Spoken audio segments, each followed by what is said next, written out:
Welcome back everyone and Happy New Year 2024. As I'm recording this at New Year's Eve, please ignore any firecracker sounds in the background. This time I want to talk about the entire state of the project, everything we achieved so far and where we are heading for the next year and what's left to do in general, and also a bit of my personal situation right now.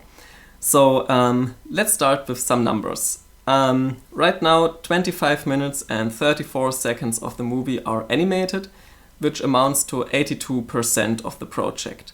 So during 2023 we have animated just over 3 new minutes of animation, and if you remember correctly from the update video 1 year ago, back then we had 23 minutes of the movie completed, and now it's 2.5 minutes more, so you might wonder where did the extra 30 seconds end up. And the thing is, this time we also took some steps backwards, sadly. The situation is as follows. Now everything is coming together in the editing with all the human scenes done basically, and just at the beginning of December we were thoroughly going through each and every shot we have done so far, including the very old ones from about 10 years ago, from the very early phase of the project where we had much less experience doing anything. And so some of these very old shots just don't work right in the editing, and so we had to cut some things. Which some of them will be redone, some of them are going to be left out completely.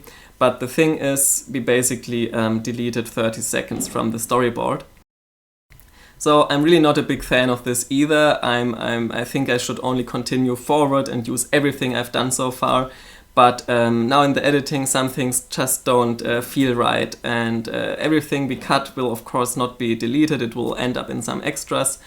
But it just don't work in the entire movie as a whole. So that's a sad part of it, but I think it's the professional thing to do. And still we have crossed the 80% mark, which is a really nice milestone, and with just about 18% left, I think it's really doable in a soonish time basically to wrap this up. So everything I was talking about so far is only the animation aspect of the movie, which is what I'm concentrating on right now, because that's the important task. And I think once all the animations are done, of course there's still a lot of post-production to be done, but it's easier to get some help for the post-production. Also in terms of funding, but also getting in more people distributed between more helpers. So the main goal for now is animation, but still we made a lot of progress on the post-production as well last year. I was thinking I shouldn't abandon it completely until everything is shot, because then the task is just unbearably huge. And so during all this time we were also working on the post-production, especially Inka, who spent 2 entire months in 2023 working on compositing. So in the last year 10 entire % of the movie were edited, and that's an increase of over 3 minutes, and the entire state of the post-production is at 39% at the moment. So with some luck we will be able to cross at least the 50% mark next year. So these are the numbers, but I also thought it might be nice to have a bit of a visual representation of the state of the project. So for the first time ever I decided to share a glimpse into my shot list of the project. So this list contains all the shots from the entire movie, and they're color coded. So the green ones are the ones which are completely done now, including the post-production. The yellow ones are the ones which are animated but not yet edited. And the red ones are yet to be done. So if you scroll slowly through this entire list, which represents the entire movie, we can see there's already a lot of green and yellow and only occasional red ones. Those are mostly the insert shots, establishing shots of the city on the column and some of the close-ups I mentioned, which we need to redo. And right at the end of this extremely long list is this red block here, and that's basically the scrapyard scene. So that's the last big chunk of red ones which are left, and otherwise it's mostly single shots, close-ups, establishing shots, small pieces. And also it's a really long list, so from top to bottom it's, let me check, 340 lines, so about that many shots is the entire movie, which is frightening. And I also keep track of all the lengths here. So the first row is how long the shot is intended to be, the second row is then when it's animated, and the last row is how many frames are rendered.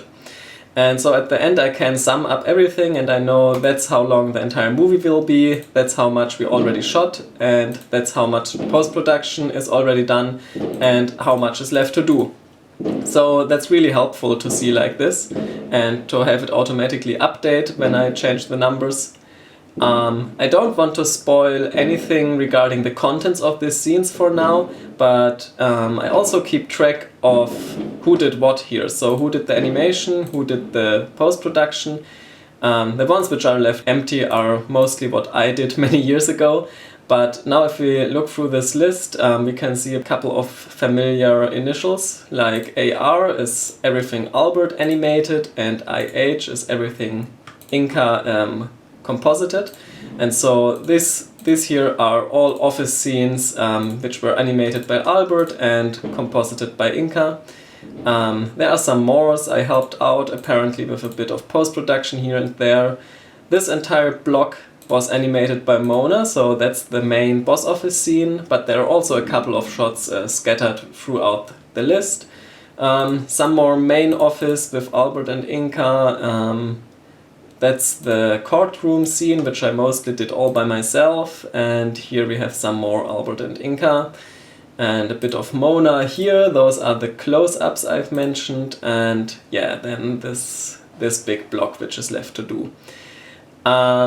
Yeah, and you might also see there are two shades of green, like the dark green ones and the light green ones. And the light green ones are things I edited many years ago, so they're only rendered in full HD, and the final resolution of the dark green ones is 4K. So the light green ones need to be re-rendered and maybe retouched, because the post-production is very old, and yeah, we need to update it to current standards basically. But it won't be a lot of work. It's only going into the program, scaling everything up, maybe changing a bit of color grading, but then just rendering it again. So I consider it composited for now, because all the masking and stitching things together is already done. Yeah, and scrolling through this entire list, I think even though it's a really long list, there's pleasantly many yellow and green and only very little red left. Besides the scrapyard, of course. But I think we can be confident that this entire thing will be yellow in not too long. Looking back at 2023, I think it's safe to say that the main task of the year was the boss office set. We had started building it back in 2022, but this year everything got finished.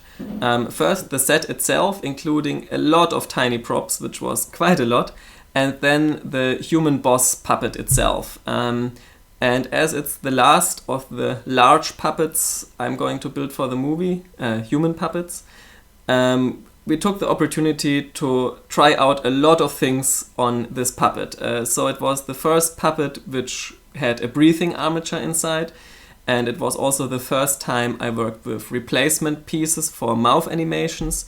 And we also tried out a lot of 3D printing techniques on this puppet for the first time. So the head and skull pieces were 3D printed, and also the molds for the hands. So yeah, especially on this puppet, we learned a lot, but also had a lot of failure. And so the process was a bit tedious. Especially in the second half of the year, the main goal was animation then. So the entire boss office scene was animated by Mona in her own studio, and she also did some close-up animations in the old office set as well. And besides this, Maurice and I also did some technical animations on this gear train set, where we also tried out some new technologies, mainly set automation with stepper motors. I did a video about this back then in February, I think. So these are all the new animations which got completed. During summer, Inka spent 1 month in my workshop and worked on the post-production of the old office scenes, which are now completely done as well, which is really nice. Now, towards the end of the year, I started working on some new metal characters for the upcoming Scrapyard set. So I think those were the main achievements from an Unwound Clockwork in the last year, but I also worked on some other things, of course. First of all, I was involved in 2 other stop-motion productions where I built armature parts. One video game, Vocabulantis from Denmark, and one other short film production here in my hometown. I learned 3D modeling with Fusion 360, which I'm using a lot on my recent new builds for the project, as well as the monthly miniatures, and now on this robot kit I'm going to build throughout the next year. I learned spot welding, bought the machine and figured out how it works, and now I'm able to assemble these tiny knuckles for my hand armatures much more precisely and faster. I also built this thread cutting machine, which is now fully operational. I didn't do a video about it yet, and I still want to improve the software a little bit. But the mechanical aspects of it are at least fully functional, and I'm already using it to build miniatures, for example.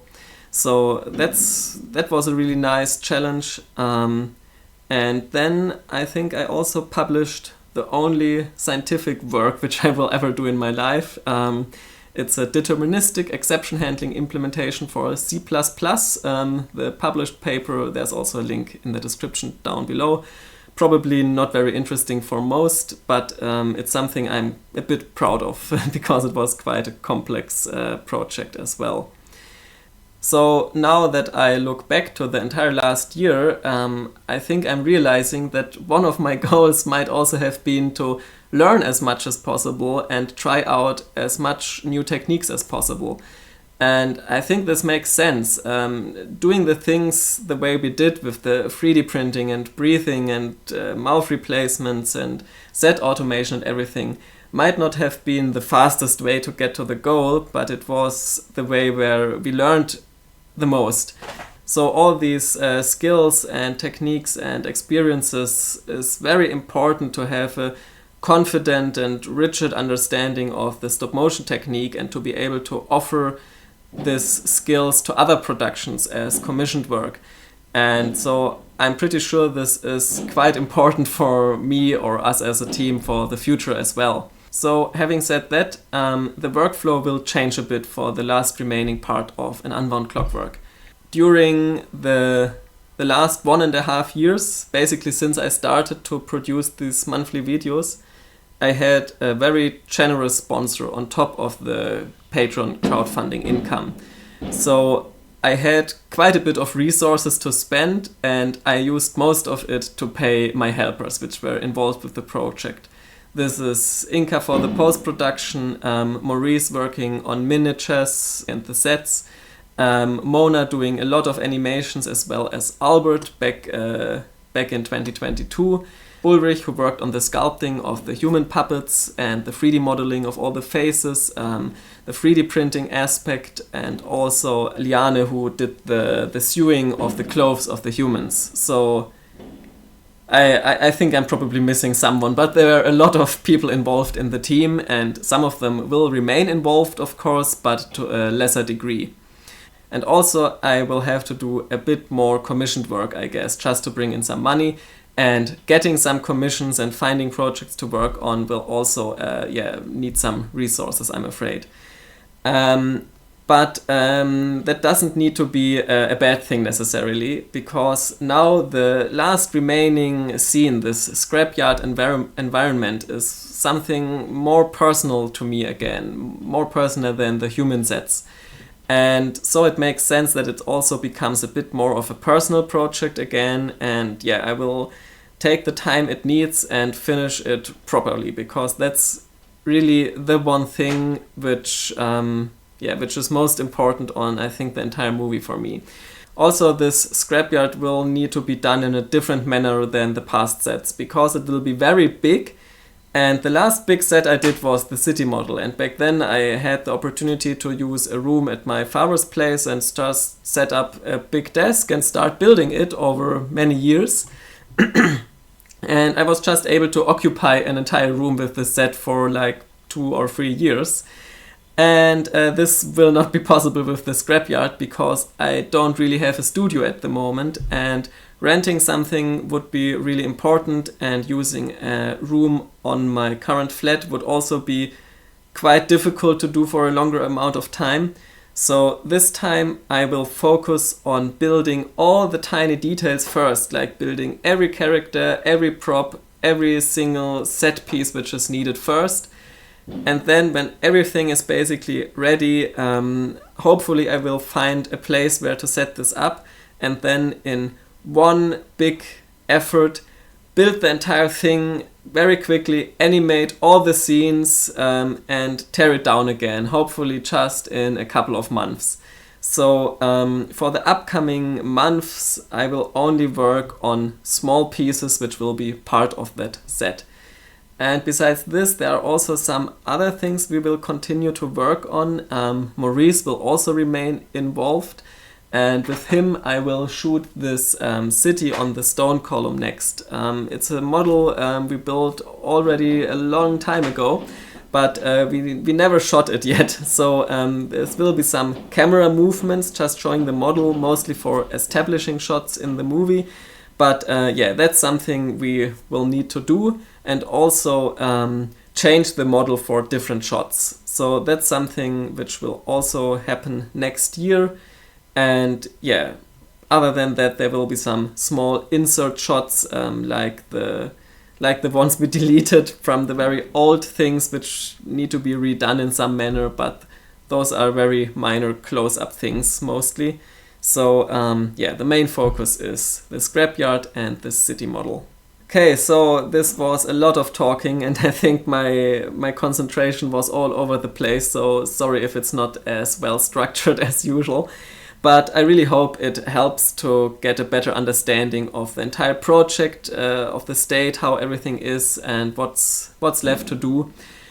And yeah, I will continue to do monthly update videos in the next year as well. In addition to the monthly progress, it will also include a section for this robot kit I'm going to build throughout the next year. So every month there will be a little bit of assembly instruction and a bit of making of about the parts I made in that month. And yeah, everyone who buys one of these kits by the 15th of January will be part of this project and get a set of parts every month and will be able to assemble this robot by themselves. So if you're interested, there are still a couple of days left until I will order the final amount of materials from my suppliers. So that will also be a big side project. And of course the intent of this kit project also was, yeah, to just get a bit of steady income throughout the year to basically replace that sponsorship I had. So yeah, to really be able to focus on the production of an Unwound Clockwork and do as little additional commissions as possible, these kits as well as the Patreon support will be really important in the upcoming year. So yeah, if you want to be part of the project and help its completion, then also maybe check out the Patreon link down below. Yeah, besides the really expensive kit, of course, there are also cheaper rewards like digital perks or just a monthly little merchandise postcard. So if you're interested in something like this, all support will be really appreciated. Yeah, I hope this ends kind of in a good mood. Over 80% completed, only one major set to do. Yeah, we will finish this. So I really want to thank each and everyone who sticks with me on this very long journey. Everyone who supports my work on Patreon or by buying something in my webshop or by commissioning some pieces for me to work on or by just watching these videos and leaving nice comments. It's really much appreciated. And so I really wish you a happy new year 2024 as well, and see you next month again with news from an Unwound Clockwork again. Yeah, so bye bye.